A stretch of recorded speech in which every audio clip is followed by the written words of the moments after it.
والمروة من شعائر الله من حج البيت أو اعتمر فلا جناح عليه أن يطوف بهما ومن تطوع خيرا فإن الله شاكر عليم. صدق الله العظيم.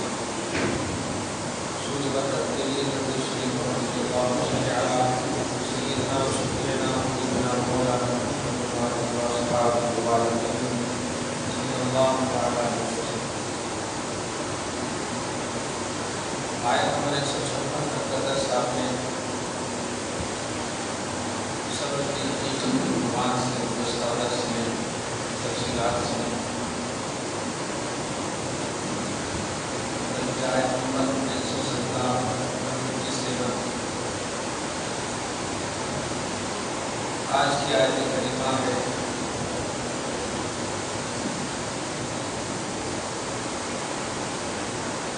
بے شک صفا اور مروہ اللہ کی نشانیوں میں سے ہے.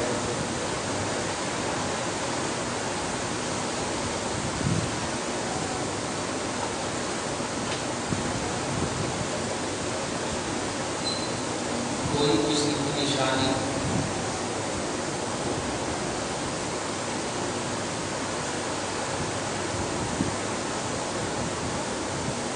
کا مطلب ہوتا ہے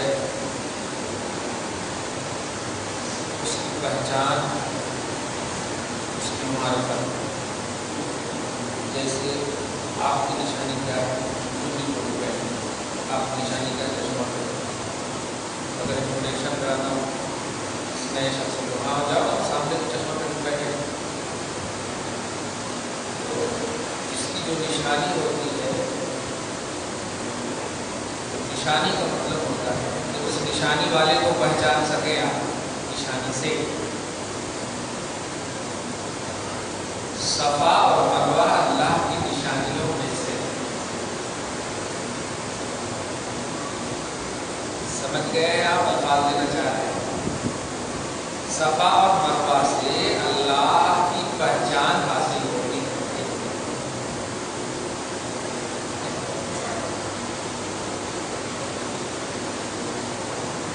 اس کی توضیح ہوتی ہے اور میں نئی بات کہتا ہوں.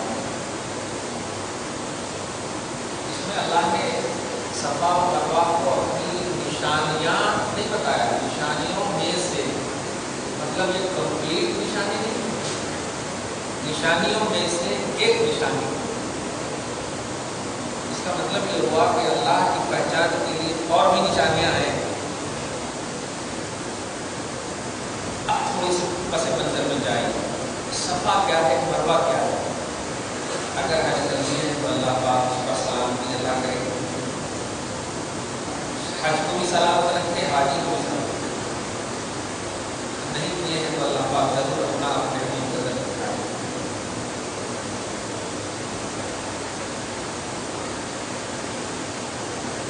آج جہاں پر حاجی لوگ طواف کرنے کے بعد پانی پیتے ہیں، جب اس کے پیچھے سائڈ میں بڑا خوبصورت ایک دم ماحول بنا ہوا ہے.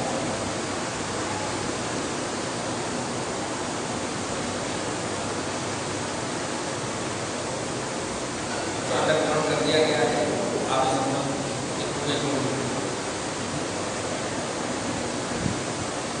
صفا سے آپ طواف کرنے کے بعد جب صفا کی طرف آئیں گے سعی کرنے کے لیے، طواف جو بولتے ہیں چکر لگانے ہی کو، سعی بھی بولتے ہیں دوڑنے ہی. اسی لیے قرآن کی آیت آئی ہے. صفا ابھی باقی ہے، مروہ کو نجدی حکومتوں نے میٹ قریب قریب میٹ. کچھ پتھر سنگ مرمر کی طرف باقی.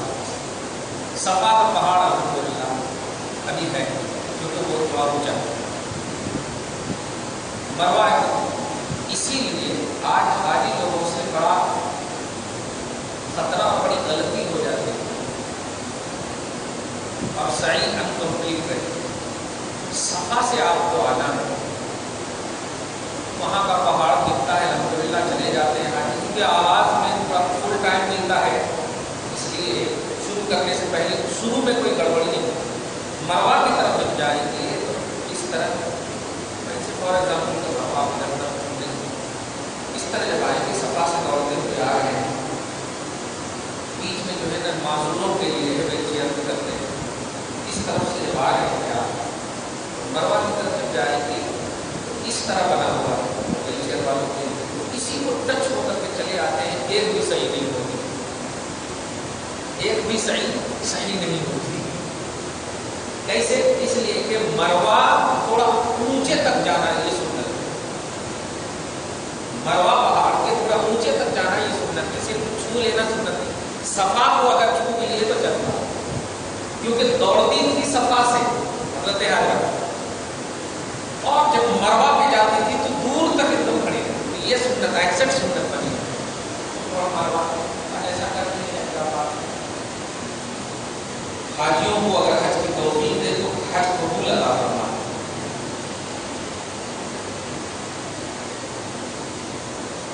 بتائیے آج جب آپ جاتے ہیں یا جائیں پہاڑ کے پتھروں میں کہاں سے اللہ نظر آتا ہے؟ آپ کے چشمے میں تو آپ نظر آ رہے ہیں، آپ کی پہچان سے، چشمے کی پہچان سے معلوم پہچان ہے، تو پہچان اور نشانی اس کو بولتے ہیں کہ اس کی ذات کی پہچان ہو، جس کی جو نشانی ہے، نشانی اور سو نشانی ہے، نشان والا اور نشانی، تو والے کی پہچان ہوتی ہے نشانی سے۔ اللہ پاک کہہ رہا ہے کہ صفا اور مروا میری نشانیوں میں سے ہے، مطلب میری پہچان اس سے مل سکتی ہے۔ پتھر کہاں سے اللہ نظر آتا ہے، لیکن جب اس کی گہرائی میں جب جاتے ہیں تو بس جماعت کا کیا بلکہ اسلام کا صحیح عقیدہ جس کی ترجمانی ہے صاف مل جائے گا کہ اللہ تبارک و تعالیٰ کی یہ نشانیاں یا اللہ تبارک و تعالیٰ تک کی جو صفا و مروہ کو پہچان کی وجہ اور اس کا ذریعہ اور سبب بتایا گیا ہے کہ ڈائریکٹ نہیں ہے، انڈائریکٹ، کیونکہ اس کو نسبت حاصل ہے اللہ تبارک و تعالیٰ کے جلیل القدر نبی کی ماں حضرت حاجرہ سے، اور چونکہ اللہ پاک تک پہنچنے کے لیے اللہ کے محبوب بندوں کا وسیلہ نہایت ہی ضروری ہے۔ اب سمجھ میں آ گیا کہ صفا اور مروہ کو یہ جو ذریعہ معرفت الہی کہا گیا ہے قرآن میں، یہ انڈائریکٹلی ہے کہ چونکہ اس پتھر کو نسبت حاصل ہے قدم حاجرہ سے، اللہ کے جلیل القدر نبی کے بیٹے نبی حضرت اسماعیل کی ماں، سمجھ رہے نا، ان کے قدم سے نسبت حاصل ہے۔ انہوں نے اپنے بیٹے حضرت اسماعیل کے لیے یعنی اللہ کے محبوب بندے کے لیے اپنے آپ کو دوڑایا، اس قدم کی اتنی برکت ہو گئی کہ آپ اس پتھر کو مت دیکھنا، میری پرانی بات، پتھر میں آپ واقعی دیکھنا، اس پہاڑ کو نہیں دیکھنا، پہاڑ تو پورا عرب ہے، پورا عرب پہاڑ ہے، لیکن یہ دونوں پہاڑ کو ان سے نسبت حاصل ہے۔ اچھا ایک اور بات، حاجی لوگ پورے پہاڑ پر صفا اور مروہ دو پہاڑ ہے بولتے ہیں لوگ، صحیح ہے، لیکن صفا اور مروہ دو پہاڑ ہے، دوڑی ہے کچھ خاص مقام پر، کچھ خاص ہی مقام پر دوڑی ہے، ایک ایک پتھر پر ان کا قدم نہیں لگا، لیکن پورے پہاڑ کو اللہ تبارک تعالیٰ نے اپنی نشانی عطا فرمایا ہے۔ سمجھے آپ؟ نسبت اسے کہتے ہیں کہ ایک جگہ سے نسبت برکت حاصل ہو جائے، وہ پوری جگہ بابرکت بن جائے، پورا پہاڑ بابرکت۔ اب اگر کسی نے محبت سے اس پہاڑ کو دیکھ لیا تو یقیناً فیض الہی اور فیض ربانی اسے حاصل ہوگا۔ تو یہ ہے اصل وسیلہ کی بیسٹ دلیل، بیسٹ دلیل کہ بے شک اللہ تک پہنچنا چاہتے ہو، ذات تک پہنچنے کے لیے اس کی نشانی چاہیے کہ کیسے پہنچے، 4 مینار تک پہنچنے کی نشانی چاہیے، ہم پٹاخ چلتے جائیں گے تو کہاں سے پہنچیں گے؟ تو کہیں پہنچنے کے لیے تو آج سب اللہ تک پہنچنا چاہتے ہیں نا، ہم پرانا جملہ نہیں بولنا چاہتے ہیں کوئی ڈائریکٹ یا انڈائریکٹ، ہم نہیں، سب اللہ تک پہنچنا چاہتے ہیں، اور اللہ ایک ذات ہے، وہ اپنی کچھ نشانی چھوڑ رہا ہے، اور انہی نشانیوں میں سے ایک نشانی یہ فرما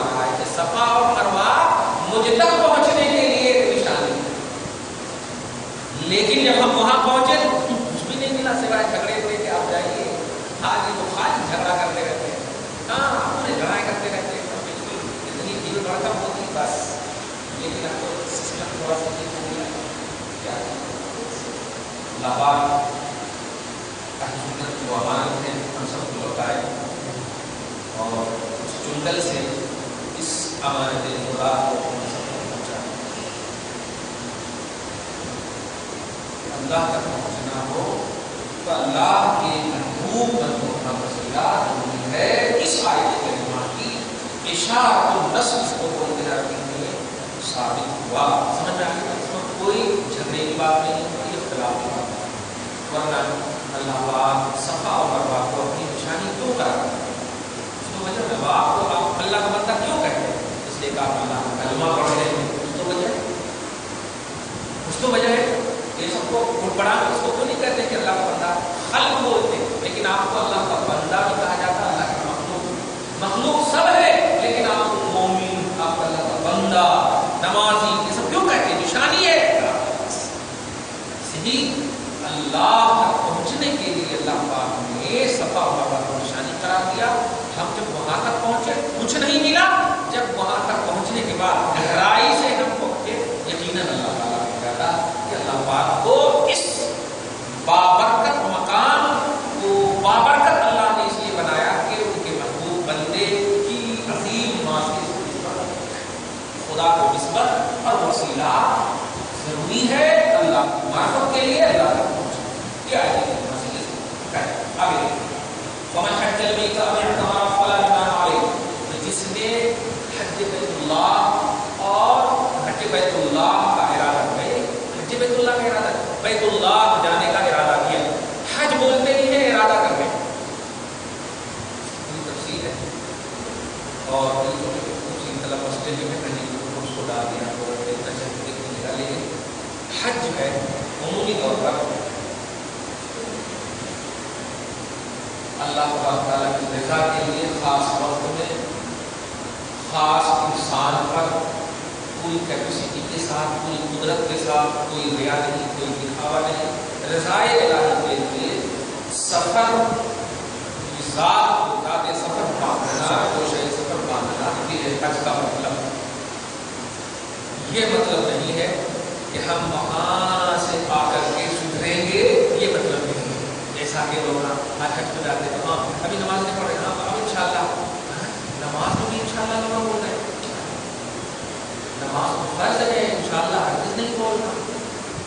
ہاں انشاءاللہ بولے تو اگر اللہ نے چاہا, مطلب جو آپ کا فرض ہے بندگی ہونا ہی آپ کا مقصد تخلیق ہے. آپ کو اللہ نے پیدا ہی اس لیے کیا کہ اس کی عبادت کریں, اور آپ بول رہے ہیں انشاءاللہ نہیں, اس میں انشاءاللہ نہیں بولے, ہاں 4 منٹ میں اس میں بولیے انشاءاللہ نہیں گئے تو چلو, لیکن انشاءاللہ بولے اور نہیں پڑھے اس کا مطلب اللہ نے نہیں چاہا. جبکہ آپ کی پیدائش کا مقصد ہی اللہ نے کہا ہے عبادت, تو آپ کے پیدائش ہی کو اس نے چاہ لیا کہ عبادت کرنا, تو آپ کہیں بول رہے کہ اللہ نے چاہا, اس لیے اس میں انشاءاللہ نہیں بولے. خاص اللہ کی رضا کے لیے جانے والے جو حجاج ہوتے ہیں تو 50% سے زیادہ کیا 80% یہیں سے سدھرے ہوئے ہوتے ہیں, 20% فیض کے اعتبار سے کمپلیٹ ہو کر آتے ہیں. جس کو رسول نے کہا ہے کہ جو لوٹ کر آتا حج کرنے کے بعد لائسا جیسے ماں کے پیٹ سے نکلی.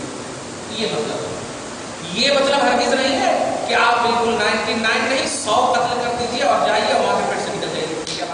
نہیں, یہ مطلب یہیں سے کمپلیٹ ہو کر کے جانا تاکہ اللہ پاک دیکھے آپ کو فیضان جاری فرما. افسوس ہوتا ہے نہیں آ کر کے یہ کریں گے, آ کر کے چہرہ چھوڑیں گے, آ کر کے نماز پڑھیں گے, آ کر کے ابھی بہت سارے کام آنے لگے ہیں. پھر نماز بھی تو اللہ کا فرض ہے, حج بھی آپ پر اللہ کا 2 کا ثواب تو اللہ ہی دینے والا ہے. یہ ڈیوائڈیشن کیوں؟ ایسا تو نہیں کہ حج کا ثواب اللہ نہیں دے گا کوئی اور دے گا, اور نماز کا ثواب اللہ دے گا. تو نماز سے جب آپ کی زندگی میں کوئی اثر نہیں پڑ رہا ہے کہ نہیں بہت سارے کام کرنے ہیں, ایسا کیوں؟ اللہ تعالیٰ نے اگر آپ کو دیا ہے تو میں تو ہمیشہ کہتا ہوں آنکھ بند کر کے چلے جائیے, لا الہ الا اللہ محمد رسول اللہ, حج ہی اس کی تکمیل کرے. تو لا الہ الا اللہ بولے تو کعبہ چلے جائیے, اور محمد رسول اللہ بولے تو مدینہ, ایمان کی مکمل تکمیل ہوگی. لا الہ الا اللہ ہے نہیں, حرم حرمین پاک چلے جائیے، اپنی آنکھوں سے اپنے کلمہ کا مشاہدہ کیجیے. اللہ پاک نے اسے آنکھ عطا فرمایا. حج اسی کو کہتے ہیں جو رضائے الہی کے لیے جائے، کسی کو خوش کرنے کے لیے جائے. اور اللہ کیسے خوش ہوگا کہ آپ کریکٹڈ ہو، آپ انکمپلیٹ ہو، کیسے خوش ہوگا؟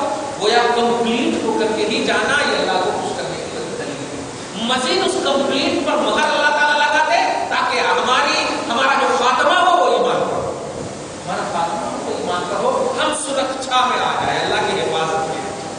سمجھے؟ ہاں، یہ حج کا پہلو. اب اللہ فرما رہا ہے کہ جو حج کا ارادہ، جو بیت اللہ جانے کا ارادہ کرے اللہ کی رضا کے لیے، اب اعتمرا یا عمرہ کا ارادہ کرے، یہ عام دن فلا جناح علیہ ان یطوف بہما، تو اس پر کوئی گناہ نہیں ہے کہ وہ ان دونوں کا یعنی صفا اور مروہ کا چکر بھی لگائے، جس کو سعی ہو، صفا اور مروہ کا چکر بھی لگائے.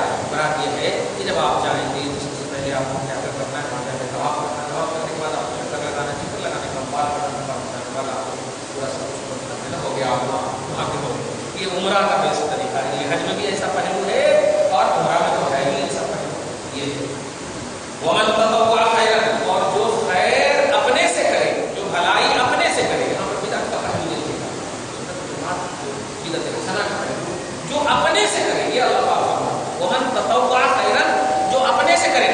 اللہ پاک نے آپ کو بس حج کے موقع میں طواف کیسے کرنا، طواف کیسے کرنا یہ بتا دیا، صحیح کیسے کرنا وہ بتا دیا.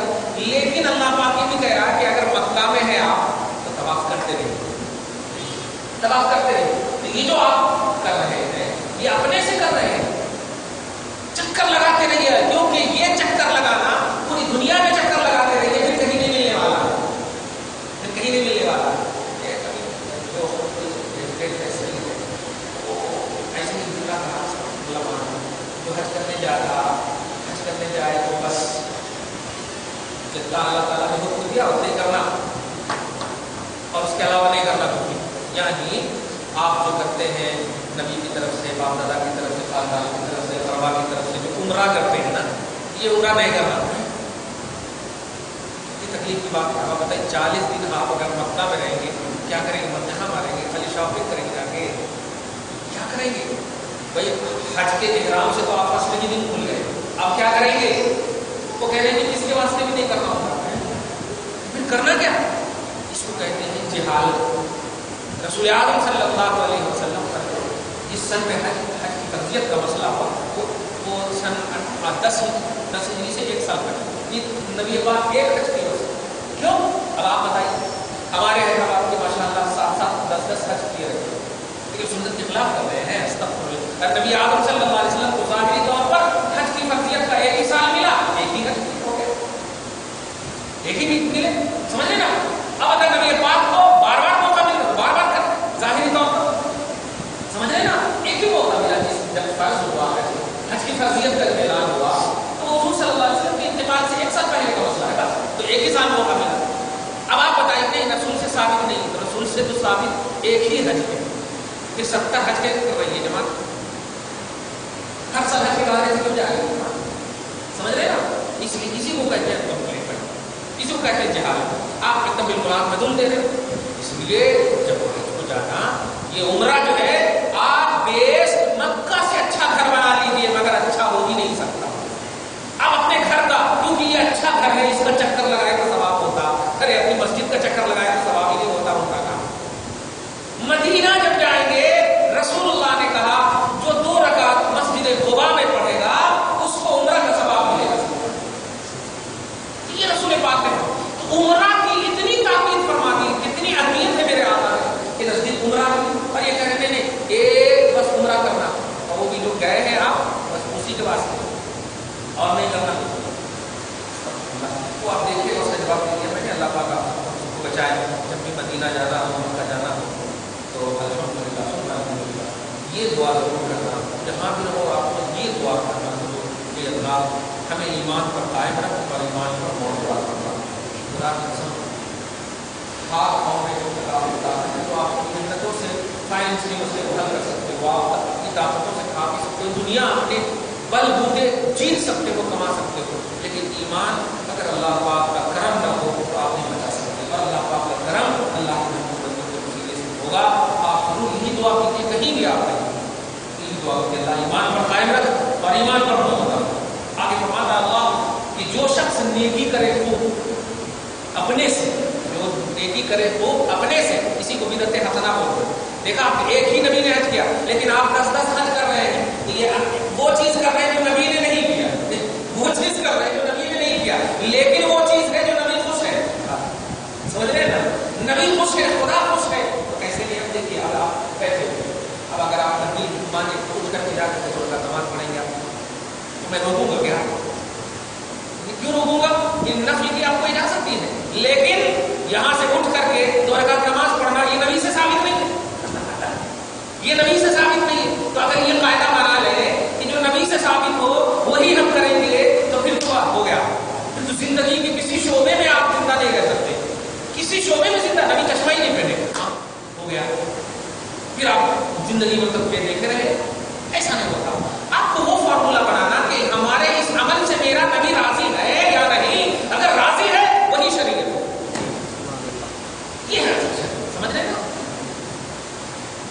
فَإِنَّ اللَّهَ شَاكِرٌ، تو جو اپنے سے نیکی کرے فَإِنَّ اللَّهَ شَاكِرٌ عَلِيمٌ، تو اللہ پاک اس کی نیکی قبول فرمانے والا ہے، بدلہ دینے والا ہے، علیم، اور اس کو جانتا ہے، لوگ کاموں کو بھی جانتا ہے۔ علیم اتنی مطلب جگہ اللہ پاک نے اس کو یوز کیا ہے، استعمال کروایا ہے علیم، اور اس کی فقہا اور خاص طور سے مفسرین جو وجہ بتاتے ہیں میرے مطابق مطابق یہ ہے کہ علیم جانتا ہے، جانتا ہے، جانتا ہے۔ 2 طرح سے اللہ پاک اس ورڈ کو استعمال کر کے امت کو بتانا چاہتا ہے، خلق کو بتانا۔ ایک تو یہ کہ بندو زندگی کے ہر شعبے میں دھیان رکھنا کہ اللہ جانتا ہے،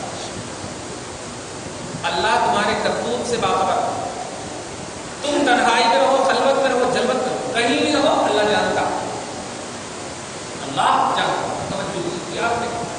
اور ایک وجہ یہ ہے کہ ایک تو یہ کہ اللہ جانتا، اور دوسری سب سے بڑی وجہ یہ ہے کہ علم پر آج جتنا پوری دنیا میں اعتراض ہو رہا ہے، پوری دنیا میں تحقیق، ریسرچ، فاؤنڈیشن، اکیڈمی، پوری دنیا میں جاہل لوگ ہیں اور سیکریٹری بنے ہوئے ہیں، دی قرآن فاؤنڈیشن، یہ بتائی دیا یہ سب جو کیوں ہے ایسا، نقطے پہ دھیان ہے۔ اللہ جانتا تھا کہ علم کو ناقدری کی نگاہ سے بھی دیکھی جائے گی، جاہل لوگ ہوں گے اور عالم کے سیکریٹری اور عالم کے صدر، توجہ دیجیے گا، علم والوں کے بڑے بنے رہیں گے، علم والوں کے مطلب یہ کہ نمائندہ بنے رہیں گے۔ تو اللہ پاک نے علم کو بار بار پیش کر کے ذہن دیا ہے، اسے ایزی نہ سمجھنا، یہ میری شان ہے، یہ میری شان ہے۔ تو آپ دیکھیں نا کتنا بڑا آپ قسم تحقیق کیجیے گا، الحمد علی تک کا علم انتظار کرائے، لیکن خالد فیصل ایوارڈ ملا ہے۔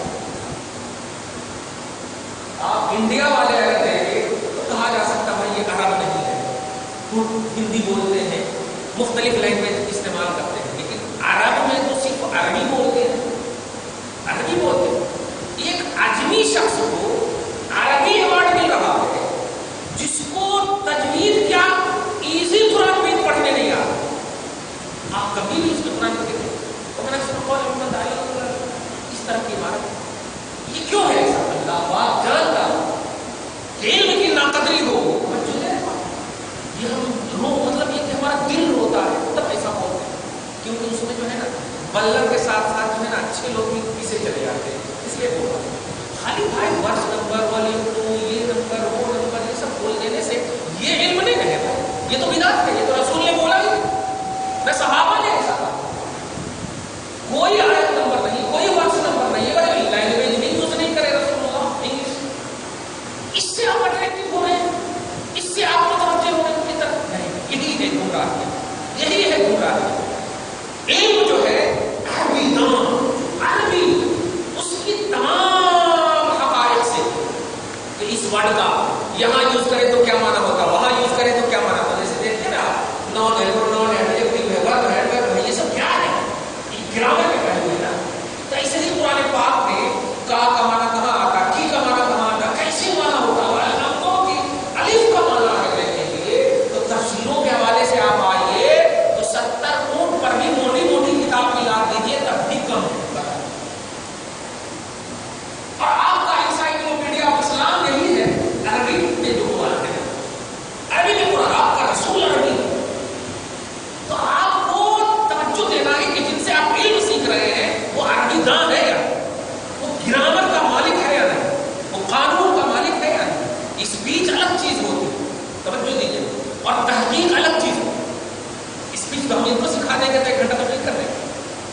گرامر اور ضابطے یہ نہیں ہو سکتا. اسپیچ کا تعلق جو ہے بولنے سے اور تحقیق کا تعلق کتابوں سے، علم سے، نالج سے، ریسرچ سے اور سب سے. ایسا نہیں ہوتا. دیکھیے بس ہاں یہ کرنا نہیں ہے. 26 جگہ میں ہے کہ حرام ہے وسیلہ. 26 جگہ میں ہے. کتنا بولا ہے؟ 5 آیت بھی نہیں گنا ہے. آپ دیکھیں نہیں ہو وسیلہ از حرام، وسیلہ از شرک. اور اس کے بعد ہاں 26 جگہ ایک جگہ ہے جو میدان محشر میں اللہ تعالیٰ کی اجازت سے رسول پاک شفاعت کریں گے. ایسا اب آپ بتائیے کہ میدان محشر میں شرک کیسے جائز ہو جائے گا؟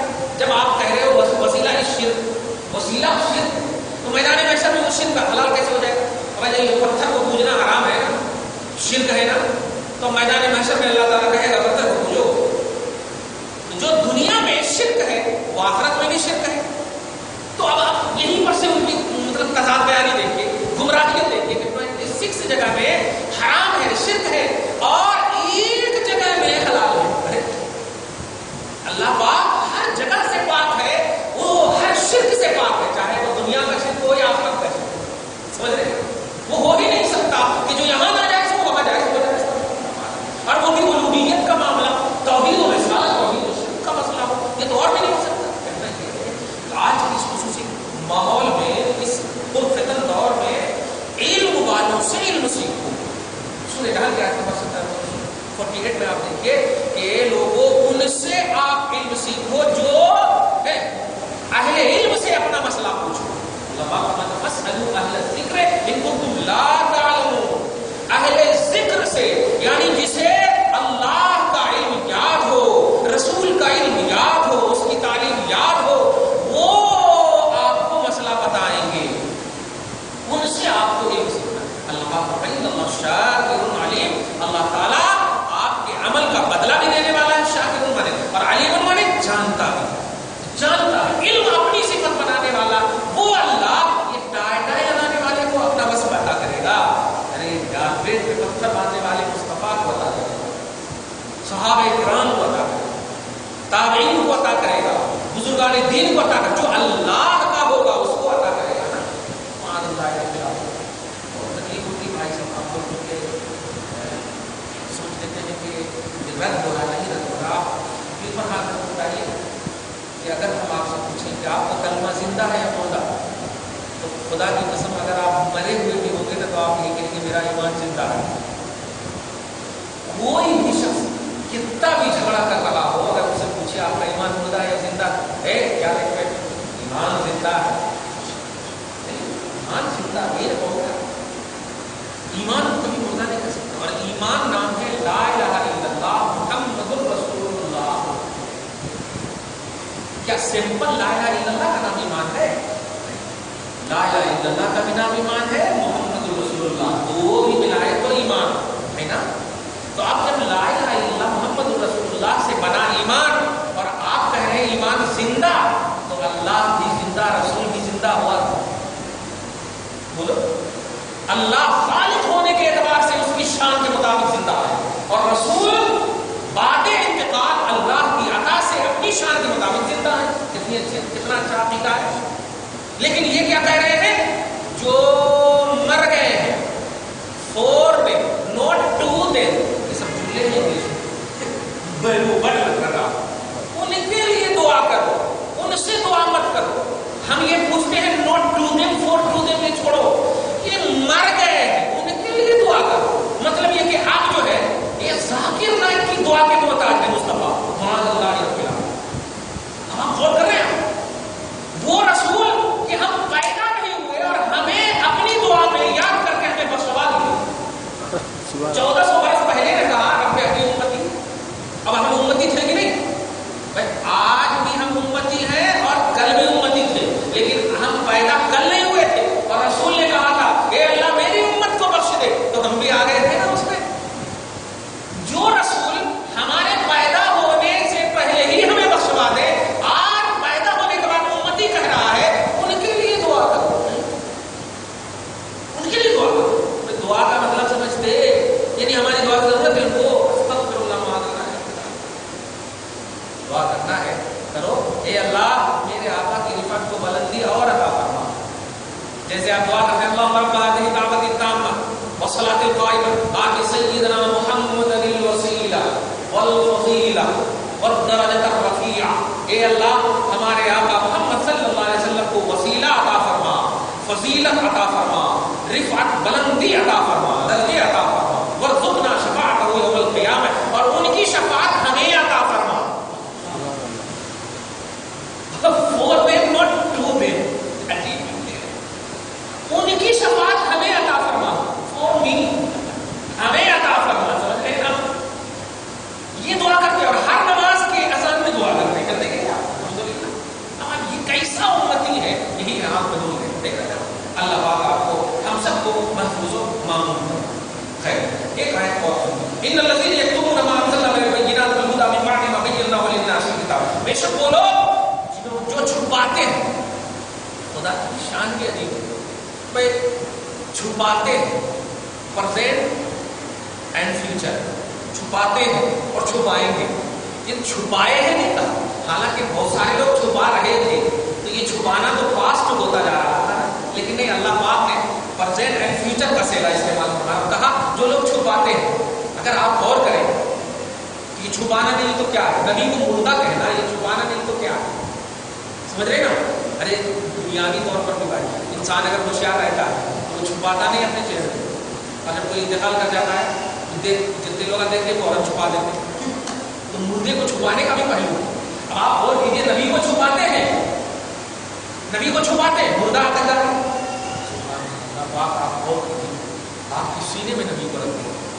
نہ نبی کو رکھے گا سینہ یا آپ کا سینہ زندہ رہے گا. ایسا ہو ہی نہیں سکتا. گھر میں مردہ اگر پڑا رہے تو پورا گھر مردہ لگتا ہے. نہ کھانا صحیح، نہ پینا صحیح، نہ اٹھنا صحیح. نبی اکرم